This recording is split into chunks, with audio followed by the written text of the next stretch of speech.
Guys, ഞാൻ കഴിഞ്ഞ വീഡിയോയിൽ പറഞ്ഞിട്ടുണ്ട് നമ്മുടെ കാർ കുറച്ച് പാച്ച് വർക്കിലൊക്കെ ആയിട്ട് കയറ്റിയിട്ടുണ്ട്. അപ്പോൾ നമ്മൾ അതിലോട്ട് വേണ്ട കുറച്ച് ആക്സസറീസ് ഒക്കെ നമ്മൾ പർച്ചേസ് ചെയ്ത് മേടിക്കുന്നുണ്ടായിരുന്നു. പഴയ ആക്സസറീസ് ഒക്കെ നമ്മൾ മാറ്റിയിട്ട് പുതിയത്, അതായത് കുറച്ച് സാധനങ്ങളൊക്കെ നമ്മൾ മാറ്റി വേണം. അതിൻ്റെ ഭാഗമായിട്ട് നമ്മൾ കാറിൻ്റെ പുറകിലെ ടെയിൽ ലാമ്പ് നമ്മൾ ചെറുതായിട്ടൊന്ന് പൊട്ടിയിട്ടുണ്ടായിരുന്നു. അപ്പോൾ നമ്മൾ അത് മാറ്റി പുതിയതൊരെണ്ണം മേടിച്ചിട്ടുണ്ടായിരുന്നു.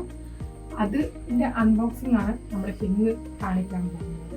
നമുക്ക് എന്തായാലും വീഡിയോയിലോട്ട് പോകാം. ഈ കഴിഞ്ഞ ദിവസമാണ് നമ്മൾ ഓൺലൈനിലെല്ലാം സെർച്ച് ചെയ്ത് ആമസോണിൽ നിന്നാണ് നമ്മൾ ഓർഡർ ചെയ്തിരിക്കുന്നത്. കുറേ നമ്മൾ സെർച്ച് ചെയ്ത് നമുക്ക് ആമസോണിൽ നിന്നാണ് നമ്മുടെ കാറ് സാൻഡ്രോ സിംഗ് ആണ്. അപ്പം അതിൻ്റെ ടെയിൽ ലാമ്പാണ് ഇപ്പം നമുക്ക് ഓർഡർ ചെയ്തത് വന്നിട്ടുള്ളത്. നല്ലതായിട്ടാണ് കേട്ടോ. ലൈറ്റ് ആയതുകൊണ്ട് എല്ലാവർക്കും ഒരു സംശയം ഉണ്ടാകും പൊട്ടിപ്പോകും എന്നുള്ളത്. പക്ഷേ ഇത് കണ്ടോ, ഭയങ്കര നല്ല പാക്കിംഗ് ആയിട്ടാണ് വന്നിരിക്കുന്നത്. അത് തന്നെ ഒരു 3-4 ലെയർ വെച്ചിട്ടാണ് ഇത് അത് പാക്ക് ചെയ്ത് നമുക്ക് അയച്ചിരിക്കുന്നത്. ഇതാണ് നമുക്ക് വന്നിട്ടുള്ളത്. നമുക്ക് ഇതും തുറന്നു എങ്ങനെയാണെന്നുള്ളത്. 2 എണ്ണം ഉണ്ട്. ഇത് ഒരെണ്ണമല്ല, ഇത് 2 എണ്ണമാണ്. 2 എണ്ണം ഒരു ഒരുമിച്ച് ബോക്സ് ചെയ്ത് വെച്ചിരിക്കുകയാണ്.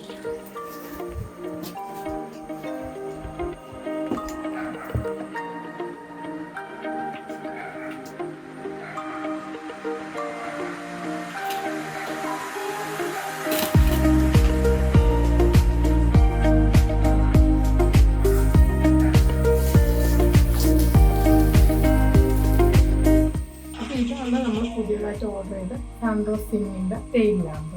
നമ്മുടെ ടെയിൽ ലാമ്പിൽ ചെറുതായിട്ട് കോർണറൊക്കെ പൊട്ടിയിട്ടുണ്ടെന്നുള്ളതാണ്.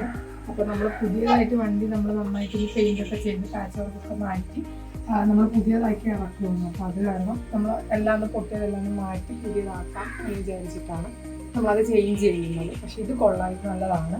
നമ്മളത് ആമസോണിൽ നിന്നാണ് പർച്ചേസ് ചെയ്തിരിക്കുന്നത്.